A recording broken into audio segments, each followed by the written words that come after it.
A very good morning to all of you. Welcome to your English 2 class. In this class, we will be learning the drama.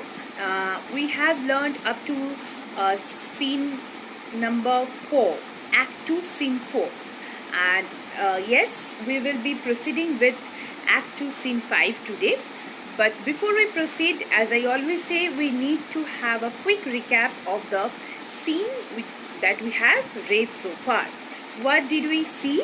We have seen the in Act 2 Scene 4, that was a continuation of Act 2 Scene 3, and where Lancelot is delivering Jessica's letter to Lorenzo, where the plan is revealed that Lorenzo is Jessica is going to elope with Lorenzo, and she is not going to be alone, but she will be taking much wealth and riches along with her.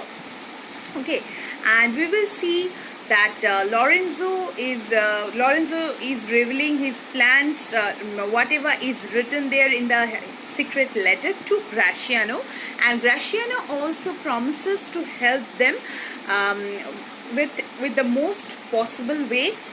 And then we have seen Lorenzo informs Graciano with everything and with every direction their plan is going to take action with. And we have seen they are actually in lack of a torch bearer, and the scene ends with the fact, or with the declaration by Lorenzo that Jessica is going to be the torch bearer for the masquerade, right? So we will read now Act 2 Scene 5. So this Act 2 Scene 5 actually repletes with dramatic irony. Okay, because here we will see Shylock will entrust Jessica. He will actually ask her to lock the doors and lock the windows, everything, after Shylock leaves for the dinner party, where he was very much reluctant to go, but he will go there not out of love but out of hatred at the expense of the extravagant Christian there. Okay, so he decides to go there, and he is actually suggesting or advising Jessica to close the doors and not to listen to the shallow foppery that is going to take place by that night actually.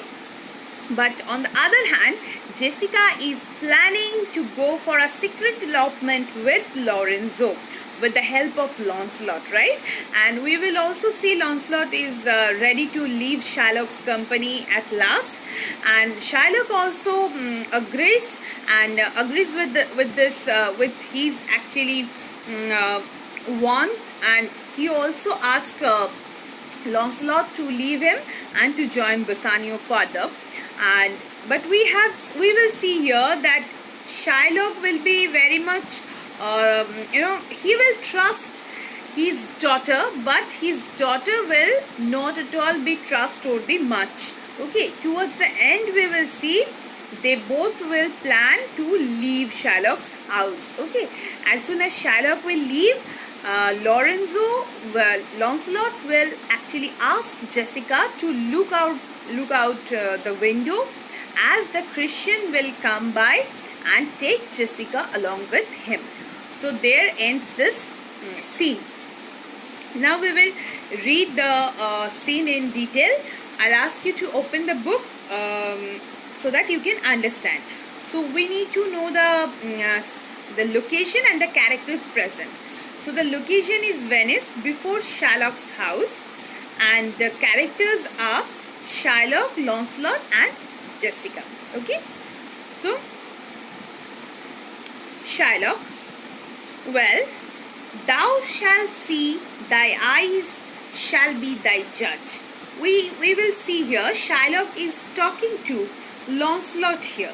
Okay, as Lancelot actually expresses his plans to leave Shylock forever, here Shylock is actually telling him, like, well, thou shalt see, you will see, thy eyes shall be thy judge, your eyes will judge. The difference of old Shylock and Bassanio. So the difference of old Shylock and Bassanio, the difference between his old master and his new master, that is Bassanio. What Jessica, in between his conversation with Lancelot, he is actually asking for Jessica. What Jessica means, are you there, Jessica? Thou shalt not gormandize. Again he is telling this to whom? To Lancelot. Thou shalt not gormandize means you will not overeat yourself. You will not sleep there, okay? As thou hast done with me, as you have done while you were there in my service. What Jessica? Hallelujah, Jessica, where are you? And sleep and snore and rend apparel out. And you will be just sleeping there, snoring there, and wearing the uniform of a servant as you did to me. Why, Jessica? I say, can't you hear, Jessica? Where are you? Okay, so we have seen here Shylock is talking to Lancelot, and he is quite angry that yes, Lancelot is leaving his service, but at the same time he has much reason to console his mind, okay, because he was nothing but what to say, an ideal one, an idle one, and he does nothing but just snoring, sleeping, and wearing the uniform of a servant, and just waste the food and nothing else. So better he is living for Bassanio's house. Now you will get to see the difference between Shylock and Bassanio. And in between the conversation, he is asking for Jessica, where are you? I'm looking for you. Can't you hear me? Like that. Lancelot, why, Jessica? Hallelujah, Jessica. Can't you hear me, Jessica? See, we will see he is prompting Shylock. He is imitating Shylock here. Now to this, Shylock says, who bids the call? Why do you call? I do not bid the call. Did I say you to? Did I tell you to call Jessica? Lancelot, your worship was wont to tell me I could do nothing without bidding. Your honor, you used to complain that I never obeyed your orders. That is why I am doing so. Again, Lancelot's habit of playing such a mockery is very much distinct here, and he is again prompting Shylock, and that is causing nothing but Shylock's anger. But yes, being the audience, we are having much fun to witness such a scene. Jessica, enter Jessica. Now Jessica enters the scene. Jessica, call you. What is your will? Did you call me? What is the purpose? What do you want? Shylock says, I am forth to supper, Jessica. They are my keys. I am invited to go for a supper, Jessica, and here are my keys. But wherefore should I go? But Shylock is also confused. Why should he go there? Am I not bid for love? They flatter me. I am not asked due to love, but they flatter me. But yet I will go in hate to feed upon the prodigal Christian. Yet I decided to go there, okay, to eat the food of the extravagant Christian. Who is the Christian here? Bassanio. Jessica, my girl, look to my house. Jessica, my daughter, you will take care of my house. I am right loath to go. Means I am very much reluctant to go. There is some ill brewing towards my rest, for I did dream of money bags tonight. Means here, Shylock is saying that I can sense something bad is happening against the peace of mind, because I had a dream of money bags last night. Here actually, it was a popular superstition that to dream of money bag is considered as ill omen. Okay, something very unlucky. So Shylock has dreamt of the money bags here. Now here I need to tell you one thing, that is, here we can see the inconsistency that is present in Shylock's attitude, because previously he said, He will do everything with the Christian, but he won't dine with the Christian, right? But here we have seen there is inconsistency in his attitude, and finally he agrees to join the Christian for dinner. Maybe he has dreamt of the money bags, and it shows his extreme obsession with money. And also we can say actually Shakespeare has to write the plot in this way so that Shylock can go out, and in between Jessica could manage eloping with Lorenzo, right? So yes, Lancelot. I beseech you, sir, go, my young master doth expect your reproach. I beg of you, sir, my young master is actually expecting you to come. Reproach by reproach, because we have seen Lancelot has a tendency to say something and meant something different. So Lancelot here wants to mean approach, but he just trying to intrigue, and he says reproach. Okay, reproach means to scold someone, to condemn someone. But here he wants to mean approach, but deliberately he says reproach. Shylock. So do I his. Here, but Shylock, you see, Shylock, so do I expect means Shylock takes the word reproach as its face value, ignoring what is actually meant. He meant by reproach as condemn or censor or scolding, okay, not approach, okay. So Shylock knows how Bassanio will hate him or scold him if the plan against Antonio is revealed. What is his plan? If Antonio becomes unable to repay the loan, a pound of flesh will be cut from the nearest of Antonio's body part, right? So nearest of Antonio's heart. So to this Lancelot says, and they have conspired together. I will not say, you shall see a mask. And they have conspired together. What is the conspiracy here? Let us know. So see, secretly Bassanio has organized a masquerade. An example of dramatic irony, because for the audience who know the conspiracy against Shylock, but he doesn't know.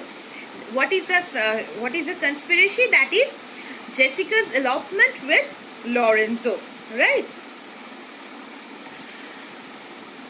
And Jessica's elopement, the words have a significance of which Lancelot himself is unconscious. Okay. Now second is Lancelot almost lets the secret out. Okay, but somehow he managed, because he has a tendency to speak rubbish. He was saying, and almost the plan is about to be revealed, but he somehow manages. He just referred the fact of the mask that is going to take place tonight, which he is not supposed to reveal to Shylock. But he said, but he also managed by saying that, but if you do, means, see, I will not say you shall see a mask. I cannot promise that you will have a masquerade there, but if you do, but if you see, then it was not for nothing that my nose fell a-bleeding on Black Monday. So if that happens, it was not due to my nose fell bleeding, due to the nose bleeding happened to me on Black Monday, last at 6 o'clock in the morning, falling out of the year on Ash Wednesday, was 4 year in the afternoon. Again, we are confused by this speech. Let us know the significance of each phrase so that we can understand the meaning, what actually Lancelot wants to portray. See, nose fell a-bleeding means what? An unexpected nosebleed was considered as omen that either something wonderful or something very evil is going to take place. So by this nose bleeding thing, he wants to ridicule Shylock's superstition nature. Okay, so he just manages by taking reference of the nosebleed here. Then that happened on Black Monday. So what had happened on Black Monday? What is the significance of Black Monday? See, Easter Monday is the day after Easter Sunday. Okay.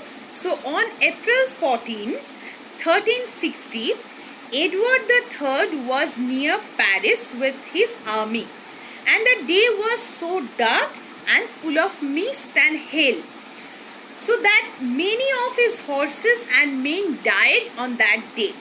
Therefore, Monday after Easter Sunday is called Black Monday, in allusion to the fatal story associated to this, and it is considered as inauspicious.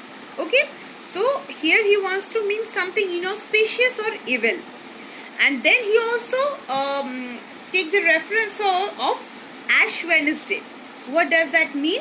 It is the first day of Lent that occurs about 40 days before Easter. So it falls on different date each year, as it depends on the day of Easter. So it is called 40 days before that of Easter. It gets its name from the practice of putting ashes on the forehead as a of the faithful, as a sign of repentance, that we are actually repenting upon something. So ashes are used in ancient times, according to Bible, to express mourning. So putting ashes was the penitence way of expressing sorrow for his sins. Okay, and also to show that we all are made of dust, and we will return to dust. So it is a way of repenting.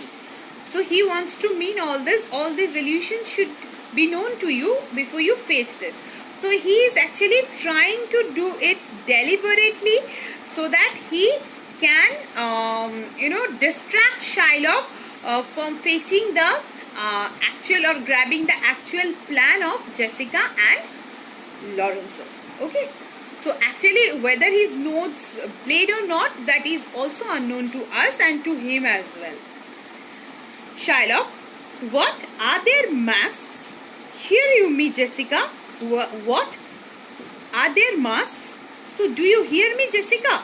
Now, whenever he just noted the fact there can be masks, he asked for Jessica, and he says, lock up my doors, and when you hear the drum and the wild squalling of wry-necked fife, clamber not you up the chessmen's then. Means he's sorry, he is asking Jessica to lock up the doors, and when you hear, means if you get to hear any type of drum, sound of drum, and the wild squalling means the unpleasant shrill noise of the wry-necked means what? Means the twisted flute. If you hear any such music of the twisted flute that is very shrill in the ear, so do not climb up the window then. Do not look for this possession then. Nor thrust your head into the public street, nor you will crane your head out of over the public street, to gaze on Christian fools with vanished faces, to see the Christian who have painted their faces with colors. But stop my house's ears, but you will close all the openings of my house, that is, I mean my chessments, I mean my windows. Let not the sound of shallow foppery enter. Let not the sound of foolish display enter my house, my sober house. By Jacob's stuff, I am taking Jacob's stuff swear. I have no mind of feasting forth tonight. I have no wish to have a feast with them. But I will go. But I have decided to go. Go you before me, Sirrah. Servant, you go before me. Say I will come, and tell me I will follow you. So after this, Launcelot says, I will go before, sir. Mistress, look out at window. Launcelot here, as he addressed Launcelot, you just go, I'll follow you. Launcelot says, yes, I'll go before you, sir. mistress to Jessica. He's saying that, look out at window for all this. He's saying exactly the opposite what Shylock said. So you look at the window for all this. There will come a Christian by. Means a Christian is going to come by, right? Will be worth a Jewish eye. And that Christian will be worth through a Jewish eye. Jewish eye means what? This is actually a proverb. It indicates someone or something of great value. Means he here actually is indicating Lorenzo, who is a Christian, who is of great value to the eyes of a Jewish, that is Jessica. So he is going to come that night. You please look out the window. Shylock, what says that fool of Hagar's offspring? Huh? Shylock is saying, what is he saying, that fool of Hagar's offspring? Now who is Hagar? Now you need to know reference to Genesis, where actually Hagar, what had happened? Let us know the story. Hagar, a maid to Abraham's wife Sarah. Okay, so Hagar was the servant of Abraham's wife named Sarah and was Abraham's second wife. Okay, so her son was Ismail. Just let us think. Abraham has two wives. First was Sarah, and then he actually got married to whom? He got married to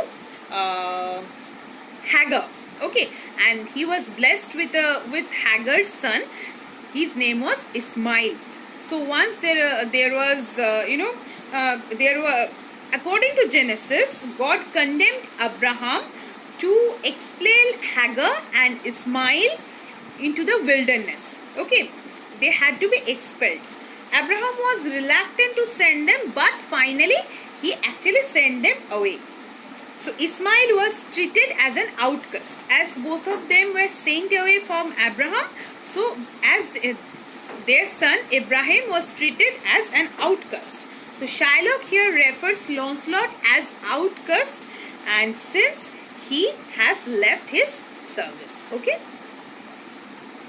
Another thing we can say, like since the Jews believed themselves to be the descendants of Sarah, the Jews, the true Jews actually, they believed themselves as descendants of Sarah, not of Hagar's. Okay, but the Ismail, Hagar's son, actually is thought to be a non-Jew. Okay, so here as Lancelot decides to join a Christian's company, Shylock treated him as an outcast or as Hagar's offspring, not Sarah's. Okay, so he is not a true Jew according to Shylock. Jessica, his words were, farewell mistress, nothing else. Means he is just asking for a farewell, nothing else. Shylock, the patch is kind enough. Means the fool is kind enough, but a huge feeder. But he actually is a terrible eater. Snail slow in profit, means he is very slow as a snail in any type of profitable work, and he sleeps by day more than the wild cat, and he can sleep more than a wild cat.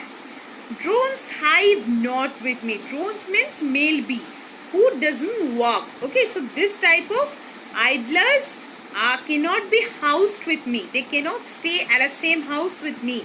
Therefore, I part with him. Therefore, I actually asked him to go. I part with him. And part with him to one that I would have him help to vest his borrowed purse. I know the one he is going to join. He will be helping him to spend the money he borrowed from me, means Bassanio's. Well, Jessica, go in. You get in. Perhaps I will return immediately. I'll just come back immediately. Do as I bid you. Shut doors. As soon as I bid you goodbye, you will just shut doors after you. First bite, first find. There is also a proverb, means the one who takes care of the things and lock things up, then it is very easy for him or her to find out whenever it is in need.